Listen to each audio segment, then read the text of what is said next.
नमस्कार दोस्तों, मैं हूं शिवम पांडे और आप सभी का स्वागत है आपके अपने चैनल ट्रिक पॉइंट में।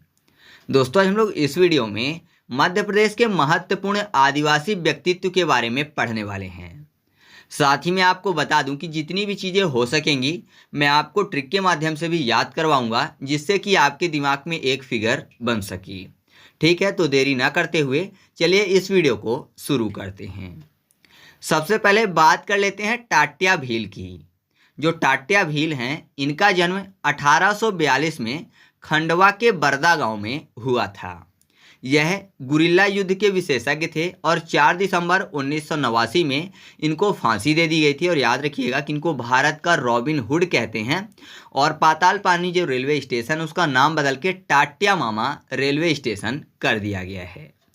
तो इसमें क्या याद रखेंगे, यहाँ पर देखिए सबसे पहले इनके जन्म की बात करते हैं। जन्म हुआ है 1842 में। टाट्या को याद करने के लिए कर लेते हैं टाटा। टाटा मतलब TATA, टी मतलब 20 है ना। टी जो है अल्फ़ाबेट में 20 नंबर में आएगा, A 1 नंबर पे, और फिर से 20 और A मतलब 20 + 1 + 20 + 1 तो कितना हो गया, 42 हो गया। तो आप ऐसे याद रखिएगा कि टाट्या भील जो है, इनका जन्म कब हुआ, 1842 में। और खंडवा याद रखना है कि कहाँ जन्म हुआ है। तो खंडवा में आपको याद हो जाएगा खंड। खंड खंड मतलब टूटने की बात हो रही है। अगर बोला जाए कि किसी को खंड खंड कर दो मतलब उसको तोड़ दो, तो टूटना फॉर टाट्या हो जाएगा, है ना। टूटिया टाट्या। तो आप ऐसे याद रखिएगा कि टाट्या भील का जो जन्म है वो खंडवा में हुआ था। बाकी चीज़ें आपको पता ही है, तो याद करवाने की ज़रूरत नहीं है। नेक्स्ट बात कर लेते हैं भीमा नायक की। जो भीमा नायक हैं, इनका जन्म हुआ था 1840 में बड़वानी के पंचमोहाली गांव में। साथ ही मैं आपको बता दूं कि इन्होंने बड़वानी से 1857 के विद्रोह का नेतृत्व किया था। इनकी मृत्यु जो है 29 दिसंबर 1876 में हुई थी। कहाँ हुई थी, पोर्ट ब्लेयर की जेल में, क्योंकि इनको 8 साल की काले पानी की सजा दे दी गई थी। उसी के दौरान इनकी मृत्यु हो गई थी।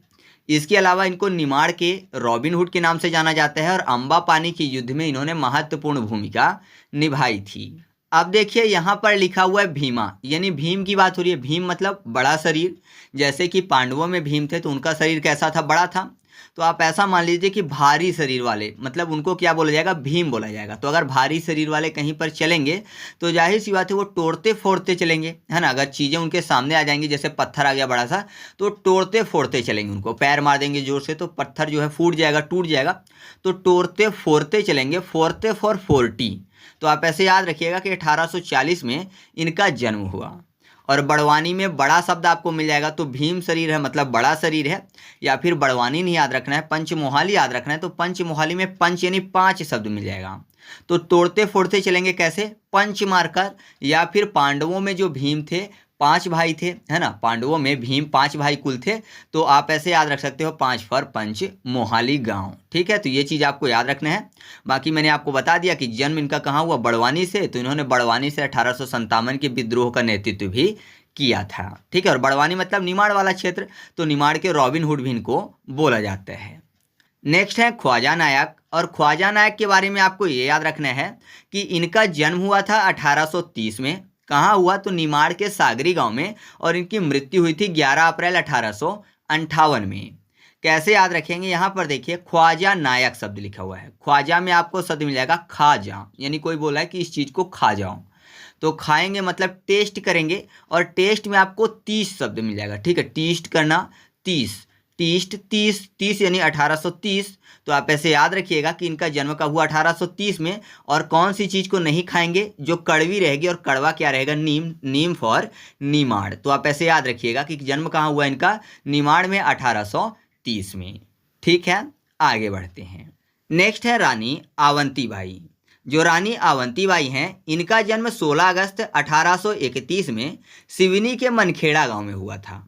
इनका जो विवाह है रामगढ़ के राजकुमार विक्रमादित्य से हुआ था। और मृत्यु जो है 20 मार्च 1858 को डिंडोरी के जंगलों में हुई थी। कैसे याद रखेंगे, यहाँ पर देखिए शब्द क्या लिखा हुआ है, आवंती। आ और वती शब्द, आवती को कर लेते हैं पार्वती। ठीक है, आवंती पार्वती दोनों मैच करेंगे। और पार्वती आपको पता है भगवान शिव की अर्धांगिनी थी। तो शिव फॉर शिवनी, यानी शिवनी गांव में हुआ था। और भगवान शिव जो हैं वो त्रिनेत्रधारी हैं। तो त्रिनेत्र में आपको शब्द मिलेगा 3 1, त्रिनेत्र 3 1 मतलब 31 और सिवनी तो आप ऐसे याद रखिएगा कि इनका जन्म कब हुआ, 16 अगस्त 1831 को, और कहाँ हुआ, सिवनी के मनखेड़ा गांव में। ठीक है। और आपको पता है कि ये जो है रामगढ़ के राजकुमार विक्रमादित्य की पत्नी थी। और एक चीज़ और याद रखिएगा इनके बारे में कि ये जो है इनका जो समाधि स्थल है वो स्थित है मंडला में। ठीक है। गिरधारी बाई जो इनकी सहायिका थी, उनका भी जो समाधि स्थल है वो भी इनके साथ मंडला में स्थित है। फिर बात कर लेते हैं झलकारी बाई की। झलकारी बाई का जन्म 22 नवंबर 1839 को झांसी के पास जो भोजला गांव है वहां पर हुआ था। यह रानी लक्ष्मीबाई की सहायिका थी। उनकी जो मृत्यु है 4 अप्रैल 1858 में हुई थी। और याद रखिएगा इनकी जो समाधि है वो ग्वालियर में स्थित है। कैसे याद रखेंगे, झलकारी में आपको शब्द मिल जाएगा झलक, मतलब बोलते ना कि किसी की एक झलक देखनी है। तो मान लीजिए कोई बहुत बड़ा, या फिर ऐसा मानिए कि बहुत बड़ा नेता जा रहा है, बहुत बड़ा सेलिब्रिटी जा रहा है गलियों से गुजर के, तो जाहिर सी बात है लोग उसको झांकने की कोशिश करेंगे, मतलब उसकी एक झलक पाने की कोशिश करेंगे। कोई खिड़की से, तो कोई मान लीजिए भीड़ के ऊपर कोई उठाएगा तो ऊपर से एक झलक लेने की कोशिश करेंगे, ऐसा कुछ है। तो झलक के लिए उठा लेगा कोई, ठीक है, भीड़ में से कोई उठाएगा तो ऊपर से झांक लेंगे यानी झलक देख लेंगे। तो 48 फॉर 39 हो जाएगा, यानी 1839 हो जाएगा। और खिड़की से झांकेंगे बहुत लोग तो झांकना फॉर झांसी। तो याद रखिएगा कि इनका जन्म जो है 1839 में झांसी के पास भोजला गांव से हुआ है। ठीक है, भोजला गांव में इनका जन्म हुआ है। और कौन थी ये, रानी लक्ष्मीबाई की सहायिका थी। और समाधि याद रखना है तो ऐसे याद रखिए कि यहाँ पर झलक देखने के लिए लोग गलियों में इकट्ठा हो जाते हैं, है ना। कोई सेलिब्रिटी आ रहा है तो गलियों में लोग इकट्ठा हो जाएंगे, गलियाँ फॉर ग्वालियर। तो याद रखिएगा झलकारी बाई की जो समाधि स्थल है वो कहाँ स्थित है, ग्वालियर में। नेक्स्ट है बादल भुई। जो बादल भुई हैं इनका जन्म 1845 में छिंदवाड़ा के डुगरिया तितरा गांव में हुआ था। इनकी मृत्यु 1940 में हुई और 21 अगस्त 1930 में इन्होंने जंगल सत्याग्रह में भाग लिया था और रामकोना में वन कानून तोड़ा था। कैसे याद रखेंगे, देखिए शब्द क्या लिखा हुआ है, बादल भुई। जाहिर सी बात है आप इस वीडियो को देख रहे हैं तो मध्य प्रदेश से होंगे, तो भुई का मतलब समझते होंगे। अगर मैं बोलूं भुई, भुई मतलब होता है जमीन, है ना। तो बादल जो है भुई में आ गए हैं, मतलब जमीन में आ गए हैं।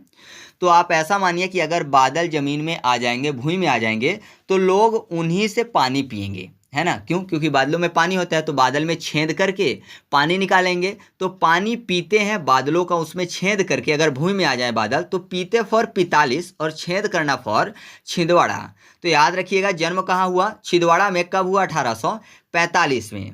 मोस्ट इंपॉर्टेंट इसमें यह है कि इन्होंने 1930 में जंगल सत्याग्रह में भाग लिया था और रामकोना में वन कानून तोड़ा था। अब आपको पता है यहाँ पर 30 में शब्द मिल जाएगा ट्रीस। 30 ट्रीस, ट्रीस मतलब एक से ज़्यादा पेड़, और ट्रीस कहाँ होते हैं, जंगल में होते हैं। तो जाहिर सी बात है 1930 जो शब्द है वो जंगल से संबंधित हो गया। और बादल भी जंगल से संबंधित क्यों हो जाते हैं, क्योंकि बादल जो है जंगलों को हरा भरा रखने का काम करते हैं। तो आप ऐसे याद रखिएगा कि जो बादल भुई हैं वो जंगल सत्याग्रह से संबंधित है। और जंगल सत्याग्रह कब हुआ, 1930 में, क्योंकि जंगल में ट्रीस होते हैं, ट्रीस फॉर 30 यानी 1930। याद हो गया ना। आगे बढ़ते हैं। नेक्स्ट है गंजन सिंह कोरकू।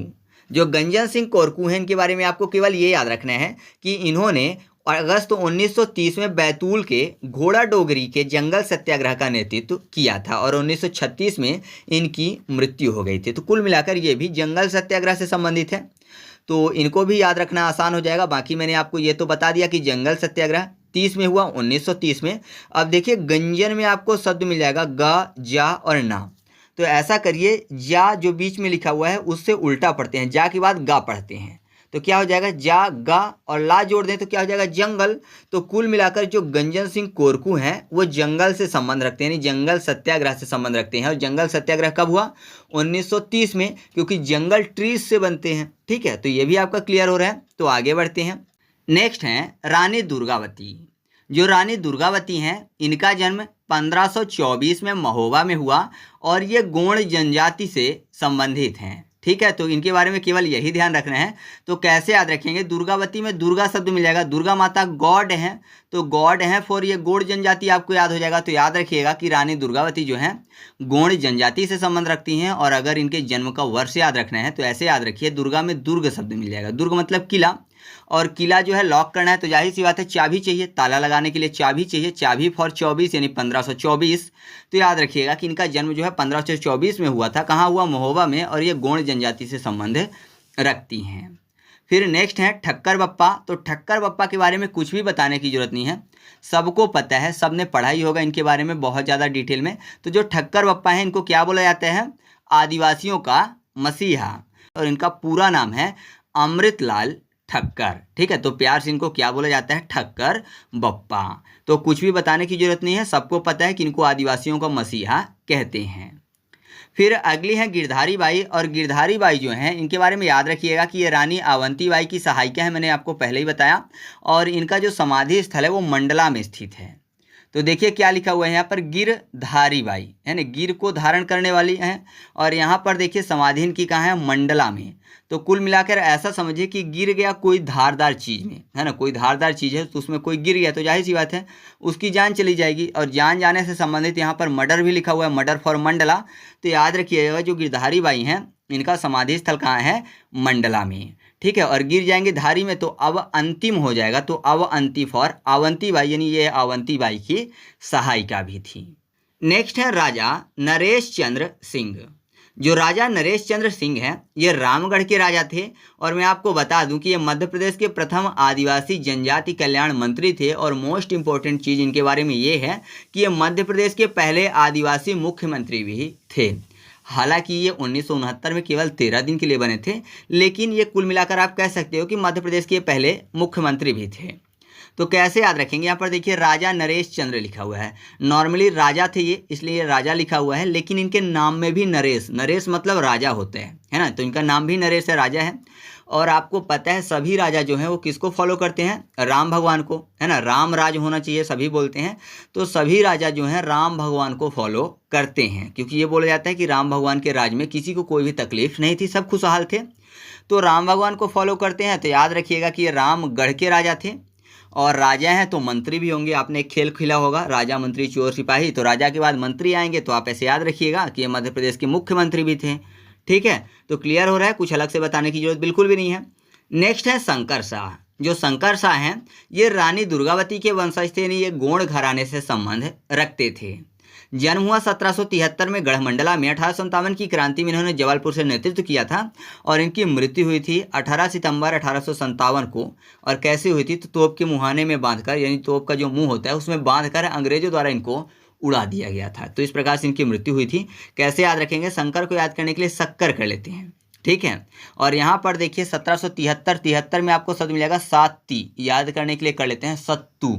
सत्तू जिसको सतुआ भी बोलते हैं, तो उसमें शक्कर मिला के खाते हैं, मीठा रहेगा हम ना, तो शक्कर मिला के खाते हैं, शक्कर फॉर शंकर। तो शंकर शाह का जन्म कब हुआ? 73 में, नहीं 1773 में। और शक्कर ना हो तो मीठा करने के लिए गुड़ मिला लेंगे, गुड़ फॉर भी हो जाएगा गढ़। ठीक है, गुड़ गढ़, तो गढ़ मंडला में इनका जन्म हुआ। और शंकर गौड़ है, ये गोंड घराने से संबंध रखते हैं। तो इस तरीके से आप इनके बारे में ये चीज़ें याद रख सकते हैं। फिर बात कर लेते हैं भूरी बाई की। भूरी बाई का जन्म झाबुआ जिले के पिंटोल गांव में हुआ था। यह पिथौरा पेंटिंग के लिए प्रसिद्ध है। उनको पद्मश्री दिया गया था 26 जनवरी 2021 में। अब देखिए भूरी बाई, भूरी बाई लिखा हुआ है और ये पिथौरा पेंटिंग से संबंधित है, ये याद करते हैं, महत्वपूर्ण है। तो कैसे याद रखेंगे? पिथौरा, पिथौरा को करते हैं पत्थरा, यानी पत्थर। और पत्थर कैसा होता है? भारी होता है, पत्थर भारी होता है, भारी फॉर भूरी बाई। तो याद रखिएगा भूरी बाई जो है ये पिथौरा पेंटिंग के लिए प्रसिद्ध हैं। ठीक है, इसके बाद हम लोग बात कर लेते हैं पेमा फात्या भील की। जो पेमा फात्या भील हैं ये पिथौरा पेंटिंग से संबंधित हैं। और याद रखिएगा कि ये झाबुआ जिले से संबंध रखते हैं। तो कैसे याद रखेंगे? यहाँ पर देखिए पेमा में याद रखने के लिए कर लीजिए पीमा, यानी पीने की बात हो रही है, कोई बोला कि पीमा। और यहाँ पर पिथौरा में पीथोरा, तो मान लीजिए किसी की माँ बीमार है तो बोल रहे हैं माँ को कि पीमा पिथौरा। ठीक है, तो आपको ऐसे याद हो जाएगा कि पेमा फात्या जो है ये पिथौरा पेंटिंग से संबंध रखती हैं। और झाबुआ में जो झा है, झा को कर लेते हैं झरना। और झरना से आपको याद हो जाएगा कि झरने में पानी रहता है तो उसी को बोलेंगे पीमा, यानी ये कहाँ से संबंधित है? झरना फॉर झाबुआ जिले से। फिर बात कर लेते हैं बिरजू नायक की। जो बिरजू नायक, इनका जन्म बड़वानी जिले के मतली सावरदा गांव में हुआ है। जो मतली सावरदा गांव है वहां पर इनका जन्म हुआ, कहाँ, बड़वानी जिले के अंतर्गत। और 1857 में बिरजू नायक ने टाट्या भील व भीमा नायक के साथ मिलकर अंग्रेजों के खिलाफ कई विद्रोह का नेतृत्व किया है। कैसे याद रखेंगे कि इनका संबंध कहाँ से है? बिरजू में आपको शब्द मिल जाएगा वीर जी।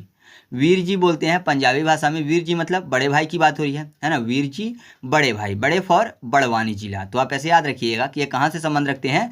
बड़वानी जिले से। बड़वानी जिले के जो मतली सावरदा गांव है वहाँ पर इनका जन्म हुआ है। और अपने बड़े भाइयों के साथ, यानी ऐसा मानिए कि टाट्या भील और भीमा नायक के साथ इन्होंने मिलकर काम किया।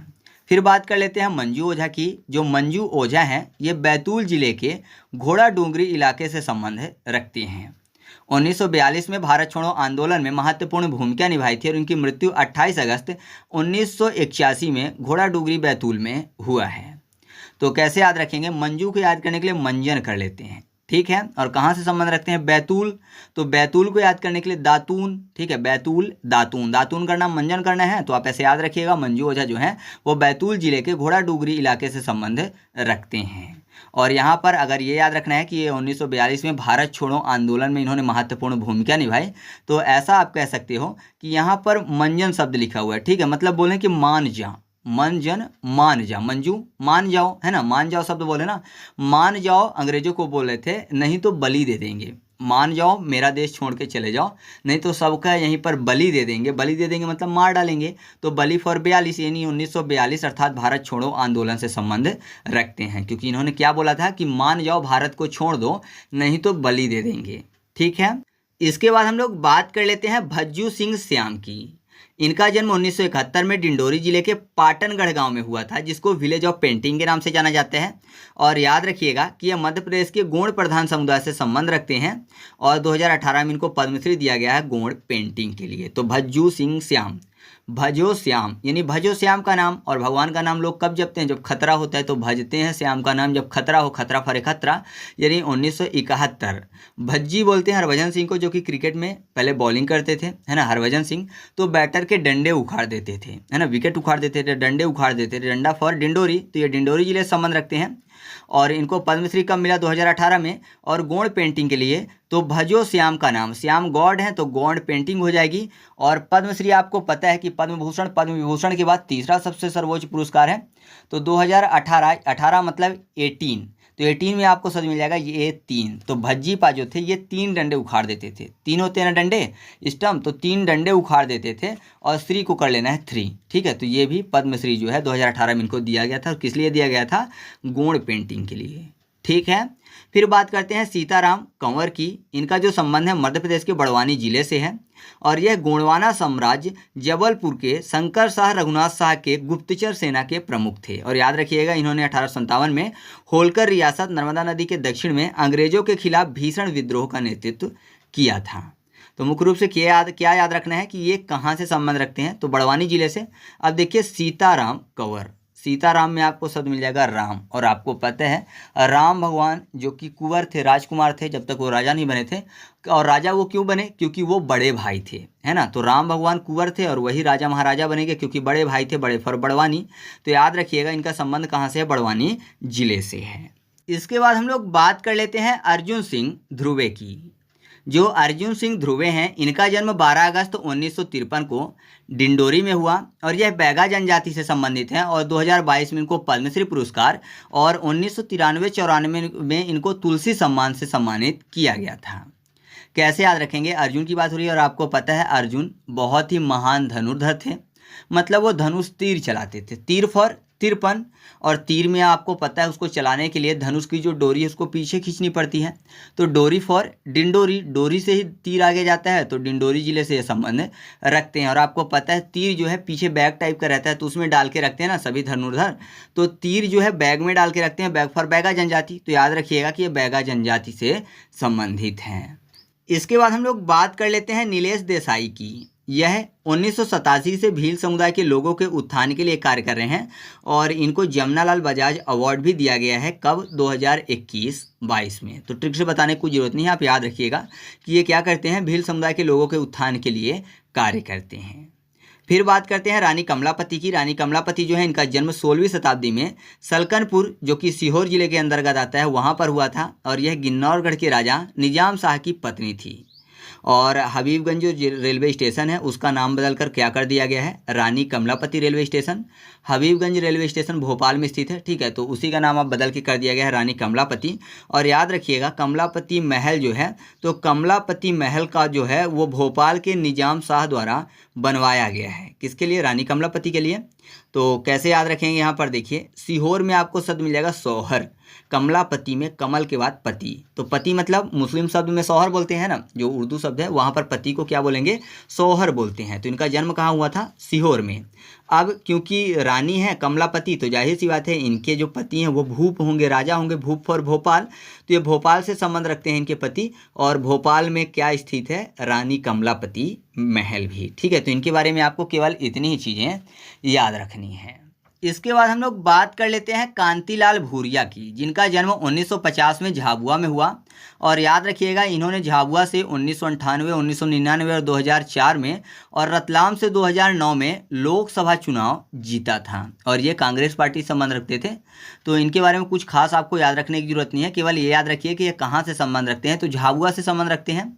तो कैसे याद हो जाएगा, यहाँ पर देखिए भूरिया में आपको शब्द मिल जाएगा भूया, ठीक है, भूया, रा को हटा देते हैं तो भूया, बुया यानी बुआ शब्द आपको मिल जाएगा, भुआ, बुआ, ठीक है। तो याद रखिएगा झाबुआ से संबंध रखते हैं। फिर अगली है जोधिया बाई, ये बैगा समुदाय संबंधित है और कुल मिलाकर ये उमरिया से संबंध रखती हैं। इनका जन्म जो है 1939 में हुआ था और नारी शक्ति पुरस्कार इनको दिया गया 2022 में और पद्मश्री दिया गया 2023 में। तो काफ़ी ज़्यादा महत्वपूर्ण है ये। तो बैगा समुदाय से संबंधित है, कैसे याद रखेंगे, जोधिया में आपको शब्द मिल जाएगा जो दिया, तो जो भी किसी ने दिया, तो जाहिर सी बात है हम सब क्या करते हैं उसको रख लेते हैं, तो कहाँ रखेंगे, बैग में, बैग फॉर बैगा समुदाय, तो ये याद हो गया। और कहाँ से संबंध रखती हैं, किस जिले से, तो उमरिया से संबंध रखती हैं। तो ऐसे देखिए कि यहाँ पर उमरिया में मारिया और जोधिया में जोधा, तो जाहिर सी बात है जोधा मतलब शक्तिशाली है, तो अगर उससे कोई लड़ेगा तो वो मार देगा, मारना फॉर उमरिया। तो याद रखिएगा ये उमरिया जिले से संबंध रखती हैं। बाकी आपको ये चीज़ें याद रखनी है कि 1939 में इनका जन्म हुआ, नारी शक्ति पुरस्कार 2022 में मिला और पद्मश्री मिला 2023 में। इसके बाद हम लोग बात कर लेते हैं फग्गू सिंह फुलस्ते की। तो याद रखिएगा कि 2019 के चुनावों में मध्य प्रदेश के मंडला से यह बीजेपी प्रत्याशी के रूप में निर्वाचित हुए हैं। तो बीजेपी संबंधित है और बीजेपी का चुनाव चिन्ह है फूल, कमल का फूल, फूल फॉर फुलस्ते। तो याद रखिएगा फग्गू सिंह फुलस्ते जो हैं वो बीजेपी पार्टी से संबंध रखते हैं। तो आपको याद हो जाएगा कि इन्होंने चुनाव जीता है, ठीक है। कहाँ जीता है, मंडला से। और आपको पता है जो कमल का फूल है वो मड यानी कीचड़ में रहता है, तो मड फॉर मंडला याद हो जाएगा, ठीक है। आगे बढ़ते हैं, फिर बात कर लेते हैं बलेश्वर दयाल की। जन्म हुआ इनका उत्तर प्रदेश के इटावा में, कार्य इन्होंने किया मध्य प्रदेश के झाबुआ में। ये प्रसिद्ध समाज सेवक थे, मृत्यु हुई 1998 में। और इनके लिए महत्वपूर्ण चीज़ ये है कि इनको भीलों के गांधी के नाम से जाना जाता है, ठीक है। क्या इनको बोला जाता है, भीलों के गांधी। तो ये देखिए दयाल में आपको शब्द मिल जाएगा दयालु, तो दयालु थे अर्थात इन्होंने समाज की सेवा की होगी, दयालु हैं तो समाज की सेवा करेंगे, तो यह एक समाज सेवक थे। महत्वपूर्ण रूप से आपको यह याद रखना है कि इनको भीलों का गांधी भी कहते हैं, ठीक है। तो चलिए आगे बढ़ते हैं। इसके बाद हम लोग बात कर लेते हैं धीर सिंह की। तो धीर सिंह का जन्म 1820 में रीवा में हुआ। अन्य नाम है इनका महाराजा कुंवर लाल सिंह। याद रखिएगा कि 1857 के विद्रोह से संबंध रखते हैं और शंकर शाह की मृत्यु के बाद रणवत सिंह के साथ इन्होंने बुंदेल व बघेलखंड में सक्रिय भूमिका निभाई थी, ठीक है। तो इनके बारे में आपको ये चीज़ें याद रखनी है। अब लास्ट बचती हैं कुंवारी मीना सिंह मांडवे। तो इनके बारे में याद रखिएगा कि 2023 में इन्हें मध्य प्रदेश का आदिम जाति कल्याण विभाग सौंपा गया था, ठीक है। तो ये चीज़ें आपको इनके बारे में याद रखनी है। अगर आपको वीडियो अच्छी लगे तो वीडियो को लाइक कर दीजिएगा और दोस्तों के साथ भी शेयर कर दीजिएगा। और मध्य प्रदेश की बहुत सारी वीडियो ट्रिक से अपलोड हैं, तो अगर आप उनको देखना चाहते हैं तो आप सर्च करिए MPGK ट्रिक पॉइंट, आपको सभी वीडियो मिल जाएंगी, तो आप वो वीडियो को देख सकते हैं, ठीक है। तो चलिए मिलते हैं अगले वीडियो में, तब तक के लिए जय हिंद।